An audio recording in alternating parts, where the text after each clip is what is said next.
Welcome to fasboyRambles by Fastboy Creative. I'm Fastboy. Today I'm going to ramble on what it was like to buy my McLaren.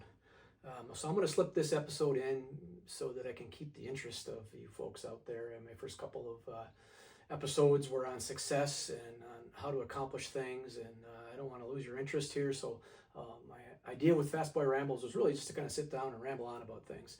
And I'd like to ramble on about things that either have entertainment value or help some other person out there watching this decide that this is what maybe they can use some nugget of this information to have success with.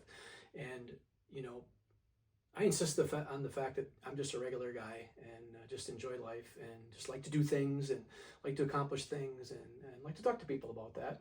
And I've sort of tapped out my friend group, I guess we'll say my family and friend group. So I'm trying to expand my influences beyond there to share information with other people that may benefit from it. So take it for what it's worth. You can enjoy it. You can shut it off, whatever you like to do. If you have comments, make comments. And I'm not sure what my ability is to respond to that stuff yet because I'm new at this. But anyway, today I'm going to talk about what it was like to buy my McLaren. So the McLaren I have is a MP412C, and that's pretty much known by 12C these days. And they didn't make a ton of those. I think they were made and distributed in around the world, and so the amount that were made, I think about 1,600 or so of them came to the United States. And please don't get all up in my grill if I've got these numbers wrong, but it's something around that. About half of those were coupes, and half of them were roadsters or convertibles. And so the one I've got is coupe, and I really love it and I really enjoy it, but it was quite a project getting it purchased. So I saved up money over a long time. I didn't buy the car when I was young. I was in my 50s when I bought it. So I'd saved for a long time and planned for a long time and ran many projects to get the money together to buy the car. So I waited till I had the cash to buy it. So I had enough money to go in and buy the car. Well, just finding one in itself was a little bit of a challenge. There was only 3 of them available in the United States. I didn't want the convertible. I wanted the coupe.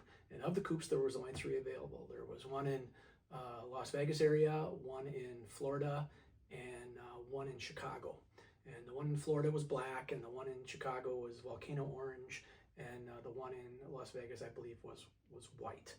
And so in any case, I kind of wanted the black one, but that required an airplane ride, and Chicago was close enough that I could drive. So I decided to go look at the Chicago car.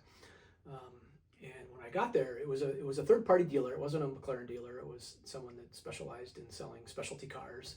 And so I got there, and saw this volcano orange McLaren. Well, that was probably about the only thing I needed to see. That is probably the most fantastic color that they make on their cars. It really was something to see. And so I immediately loved it. Didn't know that I was going to be the kind of guy that could drive an orange car, but turns out it's great. I really looked nice, and I really enjoyed it. So I get in the car, and I take it out for a spin, and of course it has to be a not very nice day. It was wet out, and couldn't really step on it because the tires would just spin, but I could get a general feel of what the car looked like, how it felt to drive it, and so forth, and discovered that there was a light on the dashboard. So I went back to the salesman, and I talked to him about it before I made the trek there to look at the car, that I wasn't interested in the car if it had any lights on the dash, anything wrong with it, this and that. Well, anyway, there was a TPMS light, sensor light was on. So they took the car around back and reset it, and said, oh, the tire pressure was just low, and it didn't fully reset the light. And they just said, oh, well, after you put 150 miles on, by that time it should be reset, yada, yada, yada. So silly me, I agreed to that, bought the car, did all the paperwork with the full expectation I was going to go home with the car, the keys, and a title for the car. Well, lo and behold, I couldn't get the title because they had to get it. The car had come from another state. So there was 3 states involved. The car had been in Florida. I was buying the car in Illinois, and I live in Wisconsin. And so that title had to be transferred from Florida to Illinois and from Illinois to Wisconsin. And as it turns out, it had transferred between dealers a few times, and all the assigns on the back of the title had been used. And so the dealer had to title it in their name so that they could sell it to me, and then I had to retitle it in my name here in Wisconsin. So anyway, moral of the story is I get the car home and having fun with it, enjoying the car, whatnot, waiting for the the title to come, and I was able to get, I believe I got them right from the dealer, the temporary license plates right from the dealer. And then of course I had a bill of, more than a bill of sale. I had the contract and all that sort of stuff that goes along with it. And in Wisconsin, you can drive for about 3 months on the temporary plate while you're waiting for the title to get squared away and getting your name and get the new plates. Well, but this time it was winter time, and I wasn't going to drive the car in the winter anyway, so I put the car into storage and started to call the dealer to find out, well, when was I going to get this title? Well, of course, now they've got my money. I've got their car, but I've got no title for the car. And I'm starting to get nervous because I paid cash for it, and it was a lot of cash, and more than a guy would normally spend on a car, and I have no title for it yet. And they're not taking my calls. They're pushing my calls off to the receptionist, and every time I talk to the receptionist, she gives me some story as to why, how it'll be coming shortly. And needless to say, the title never comes. Well, now the license plates are expired. I'm not going to be able to drive the car in Wisconsin until I get this resolved. But of course, I had the winter time to get it done. So I start to do some research on the company that I bought it from, and I find out that the reviews that I was looking at the place before I bought it weren't just random reviews. They were reviews that were 100% in their control, on their website, managed by them. So of course they were all good. Well, I wasn't smart enough to realize that to begin with. So I start to look at the Better Business Bureau, and I find out that, they've got a habit of doing stuff like this. And they had multiple instances of different things that happened that people were complaining about. So I call them and I talk to them about that. And I say, hey, I've got this. I see this here. This is going on. What's your story? And of course, the only thing I can do is get through the receptionist, and eventually they don't even pick my calls up anymore. So I start calling from different phone numbers and things like that, trying to get them to answer my calls, and I'm texting them and emailing them, and no response. So good friend, I've got a good friend who's an attorney, so I thought, well, I'll just engage him once and see what he's got to say about this. So I mentioned it to him, and he gets a big smile on his face. I guess that's why he's an attorney. He just loves to deal with problems like this, and so he gets going on it and manages to get the owner on the phone and explains to him, okay, if I don't have a title for this car by Friday, this is what's going to happen. We're going to turn you into the Better Business Bureau. The guy's like, oh yeah, yes, you'll have the title by Friday, and needless to say, Friday comes, still no title. So I talked to the attorney and said, well, okay, what are we going to do now? And he says, well, we'll just, we'll just ratchet this up to the next level. We'll turn him into the state of Illinois, to the organization that handles the licensing for dealers. So we call the guy up again, my attorney does, and I forget now how he was communicating with them, if it was via email or if he was actually able to talk to him on the phone or whatever it was. But he had a line of communication in with the guy, and he says, okay, if I don't see the title by Friday, this is what's going to happen, and we're going to turn you into the whatever association for dealers in the state of Illinois, and they're going to start to ask questions. Well, needless to say, as you can probably guess, another week goes by, still no title. So I called the attorney, what's going on here? What are we going to do now? Now we're a few weeks into this and still no title. And he says, well, we'll just do the next thing. We'll turn him into the FBI.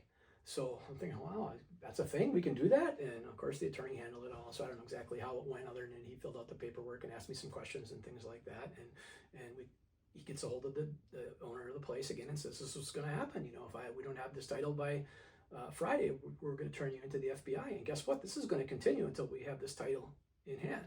So another week goes by and still no title. Well, in the meantime, I decide, I'm going to call the state of Illinois and see if I can find out if the Department of Motor Vehicle, and that's not what they call it, I forget what they call it, they have a different name for it, but I got the phone number and I called them, and I gave them the VIN number of the car and started asking questions. Well, they quickly realized I wasn't the dealer, and the dealer was the one whose name was on the title, or at least the one that had ownership of the title at the time. And so they really wouldn't give me much information because they felt that they needed to talk to them. But the thing they kept saying to me is, you just need to tell so-and-so to call us. This could be cleared up in a phone conversation, and we get your title on your way. All right, so I give that information back to the attorney, and he goes back about it and communicates with the owner of the dealership, and still no response. Well, finally, the attorney tells me, I've got a friend that's part of the Consumer Protection Agency for the U.S. government, and she works in Washington, and she's an attorney. They went to law school together. She says, I'm going to get a hold of her. So he gets a hold of her and finds out how to get this guy turned into the, to the United States Better Business Bureau, essentially, and gives the dealer a call back. It's okay. This is what's going to be the next step. And so we go ahead and we do the same thing there, and we turn him in. Well, by this time, months have gone by and still no title. And but eventually, through the heat from the attorney, I finally did get a title. And I think we figured out what had happened was this guy had bought the car, and here's the lesson in this. Okay, he took my cash and then didn't release the title, so he didn't pay the money he owed on the car, so he couldn't get the lien off the title. He couldn't get it retitled in his state, and subsequently sent to me so I could get it retitled in my state because he owed money on it. And apparently there's a thing called floor planning or something like that, where these dealers, get a bunch of cars and just borrow a bunch of money to be able to get the cars, and then when they sell a car, they pay off a portion of it against their floor plan. And this guy had that and was not doing it. So the moral of the story here is, if you are buying a car and maybe paying cash isn't such a good thing to do, maybe you take the financing, get the car in hand, get the title in hand, and then pay it off afterwards. Because the thing that made me a good mark, and the thing that made this attractive to the dealer, was he now had my cash and he could sit on it and do with it whatever he wanted until he finally paid the lien off on the car. Anyway, to make a short story long, that's what happened. I finally got the title for the car, and got to working on it, just to find out that there was all sorts of things that were wrong with the car that weren't disclosed, that because it's a high-end car with lots of fancy controls on it, things like that, it wasn't just obvious to me on the front end what was going on with it. So maybe if you don't work on your own things and you're persnickety about wanting to have a good car, that's why they say, oh, never buy a supercar without having it inspected by someone that knows what they're doing. So I guess had I done that, I wouldn't have gotten in that situation. But that part of it wasn't so bad for me because I'd gotten a good price on the car. The dealer was a little shifty, so it took some effort to get through that. And then I know how to work on the cars myself, so I was able to get going on things. And the challenge for me was that there is no dealer in Wisconsin, so I had to either work on the car myself or drive it or put it in a trailer, take it to a dealership in another state just to get it serviced. So I've been working on it myself, and I've been able to, over time, really resolve all the key issues with the car, and it's been a great, enjoyable car for me. And in future episodes, possibly we'll talk about some of those things, and maybe we'll even go for a ride in the car and see what it looks like. And of course, I have several toys, but this is just the one that I suspect people will have interest in, and hopefully they'll find my story to be an interesting one, and maybe give them some things to think about when they're making their own purchase, and hopefully not get caught up in the kind of problem that I did with receiving the title for the vehicle. But anyways, Fast Boy has definitely rambled, and that's it for this episode. We'll see you next time.